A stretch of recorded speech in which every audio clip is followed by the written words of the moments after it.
Olá, então vamos lá, retomando a aula aqui. Agora que vocês já têm o arquivo HTML digitado, vamos trabalhar aqui o PHP. O HTML vai enviar os dados para o PHP. O PHP então vai ter que receber. Aqui no PHP também é bastante intuitivo, como já está renomeado.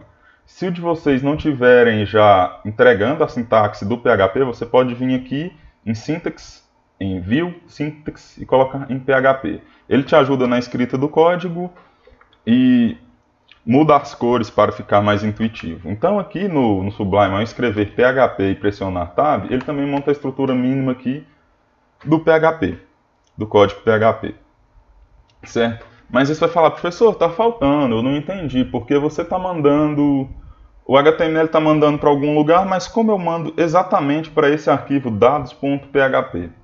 Aqui no index nós vamos voltar aqui no modo, na tag do formulário e vamos dizer que ele tem uma action, ou seja, ele faz uma ação. E o que essa ação faz?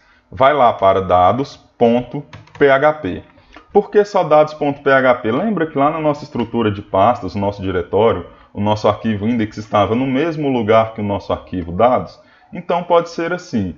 Por exemplo, se ele estivesse dentro de uma pasta PHP, bastava você colocar, né, php barra dados.php, que ele iria entrar nesse diretório PHP, certo? Mas aqui no nosso caso, como está no mesmo nível de diretório, eu posso simplesmente nomear o arquivo.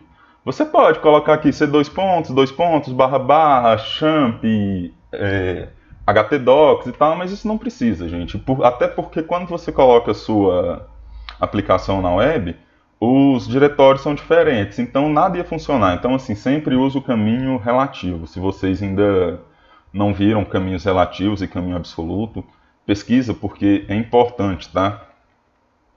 Então eu vou salvar aqui e esse action vai me garantir que esses dados vá lá para o PHP. Então, aqui agora nós temos que receber.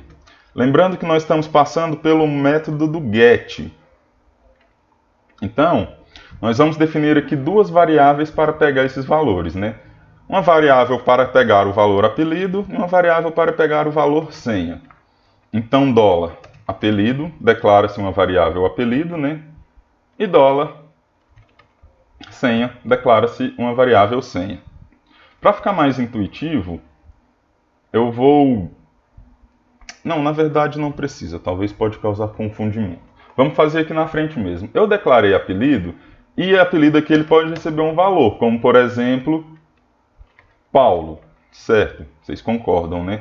Só que aqui seria uma maneira estática. Para pegar o que vem lá do formulário, nós vamos usar uma função que está assim, ó, $, underline, get. Uma função não, gente, uma propriedade. E aqui você vai receber um vetor aqui dentro.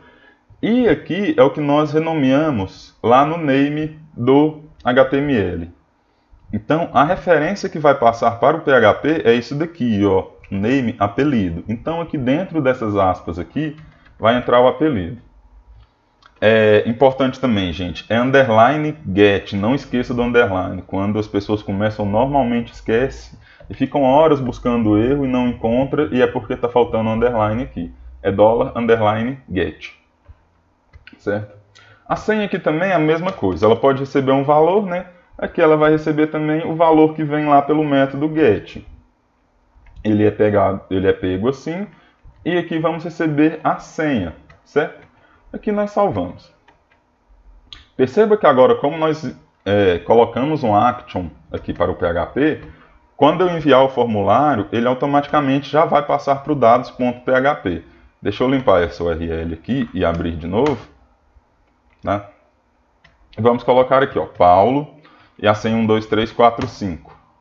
Ele passou, certo? Aqui, ó, perceba que ele abriu, ó, depois de formulário ele abriu dados.php e agora os parâmetros apelido com o valor de Paulo e o parâmetro senha com o valor de 1 a 5 foi recebido na URL. Mas o nosso PHP aqui não está fazendo nada, certo? Então vamos definir aqui apenas uma escrita aqui para nós vermos se realmente está recebendo esses dados do lado do PHP, do lado do servidor. Você está pegando dados do lado do cliente, está enviando para o servidor, que é o PHP no caso, e a outra camada abaixo seria a de banco de dados, mas nós ainda não chegamos lá. Então aqui, vamos colocar apenas um echo para nós imprimir isso daqui, né? Então, seu apelido é... E vamos concatenar aqui com a nossa variável $apelido, certo? Vou colocar mais um echo aqui e vou imprimir uma tag BR de quebra-linha, só para não escrever tudo na mesma linha. E vamos fazer mais um echo aqui e vamos colocar sua senha é, e vamos concatenar com a senha, $senha, o pontinho concatena. Certo? Então vamos aqui de novo para o nosso formulário. Então meu apelido é Paulo e a senha é 1, 2, 3, 4, 5. Enviar. Então, isso. Vamos lá. Recebeu no PHP e o PHP executou as instruções dele aqui. Por exemplo, seu apelido é Paulo, sua senha é 1, 2, 3, 4, 5. Ah, professor, mas você não pode mostrar a senha. Como eu faço? Ah, então não vamos imprimir essa senha aqui e vamos imprimir uma senha fictícia aqui. 1, 2, 3, 4, 5. Como eu estou sempre mandando de 1 a 5, né? Ele vai imprimir isso daqui e vai esconder de mentirinha a nossa senha, né? Mas isso ainda não é o importante. O importante é o outro método de envio, que é o POST. Então, perceba que aqui passou os dados pela URL. Todo sistema ele tem por definição de não mostrar a sua senha, né? Então é para isso que nós estamos simulando essa saída aqui com 5 estrelinhas. Vamos colocar de novo aqui apelido Paulo e senha 1, 2, 3, 4, 5. Então aqui eu escondi a minha senha de mentirinha, mas percebam que se você usar um método get, a sua senha ainda vai estar exposta aqui. E isso não é interessante. Você pode passar valores por get? Pode, muitas vezes em busca de sites. O próprio Google, ele passa os valores dele por get. Então, assim, é errado? Não, mas depende do tipo de dado que você está passando. Tive que pausar o vídeo aqui rapidinho, mas voltando, né? Então, o próprio Google, ele faz isso. Se você vir aqui no Google e abrir ele, né? E você colocar, sei lá, alguma busca aqui, né? Compilador de PHP online. Como é um dado aqui que não tem importância ele ser passado por aqui, ele manda por get, tranquilo, porque acaba que é mais performance um pouco. Então ele passa uma série de outras coisas aqui, mas aqui ó, o valor passado por get, olha, compilador mais de mais PHP mais online, certo?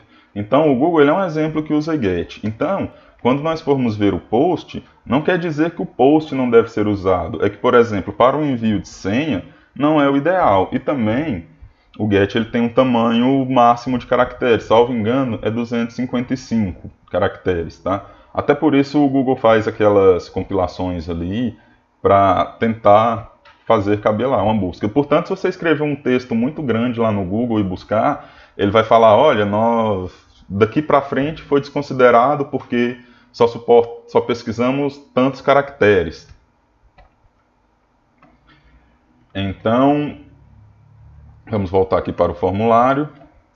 Eu vou mandar agora um nome composto aqui para você ver como ele concatena com mais, igual lá na URL do Google. Vocês veem que são perfeitamente igual.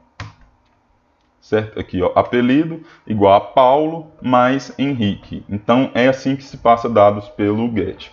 Porém, temos outro meio também de enviar dados, que é pelo método do post. Esse método do post, como eu já mencionei, ele envia os dados na camada oculta. Ele envia na requisição HTTP. Eu vou salvar o arquivo aqui. E agora é o seguinte, como nós estamos enviando os dados pelo método do post, nós também temos que receber ele na camada do PHP pelo método do post. Ah, professor, é muito difícil, como que faz? Não, não é. Ao invés de get, usamos post. Então, assim, sempre que puder, use post. Post, ele é mais seguro, ele pode enviar mais caracteres, e dificilmente você vai ter uma situação muito específica que você precise usar get. Então, na dúvida, use o post. Eu vou salvar aqui também. Vou voltar aqui para o meu formulário. Vou atualizar aqui. Troquei lá por post e troquei aqui, só para conferir, né? Método post e aqui post. Também tem um underline, tá, gente? Cuidado para não esquecer. Então, apelido Paulo. Vou colocar Paulo Henrique de novo. Eu vou colocar novamente a nossa senha de 1 a 5. Então, perceba que agora nós não temos dados nenhum expostos na nossa URL. Nós só temos localhost, formulário, dados.php, que é o nosso arquivinho aqui, dados.php, que o servidor está acessando. Certo? Então, também temos uma outra maneira de requerir esses dados, que é através do request. Qual que é a vantagem do request? É que o request ele recebe os dados de toda e qualquer forma que eles forem enviados. Certo? Então, lá no nosso HTML, está por post ainda, né? Está por post. E agora que nós estamos pegando pelo request. Então, aqui eu vou enviar Paulo e vou enviar a senha. Ele recebeu os dados. Mas perceba que, como foi enviado pelo post, não foi exposto na URL. Porém, foram recebidos os dados. Agora vamos mudar aqui de novo para get. Vamos salvar o arquivo e vamos continuar recebendo aqui pelo request no PHP e vamos ver o resultado. Então, apelido novamente é Paulo e a nossa senha é 12345, certo? Agora percebam, continuo recebendo pelo request, mas como eu envio pelo get, os dados estão aqui expostos na URL. Apelido Paulo, senha 12345. A senha que eu estou escondendo, entre aspas. Então, eu vou parar mais essa aula aqui também e volto com mais uma aula para nós termos os conceitos ali, os fundamentos de login. Então, vocês já estão com o HTML digitado da primeira aula. Nesta segunda aula, digitem o arquivo PHP para vocês verem. E vocês vão entregar a versão final, que é do Fundamentos de Login, valendo nota, que é a próxima aula, certo? Então, até a próxima aula, gente.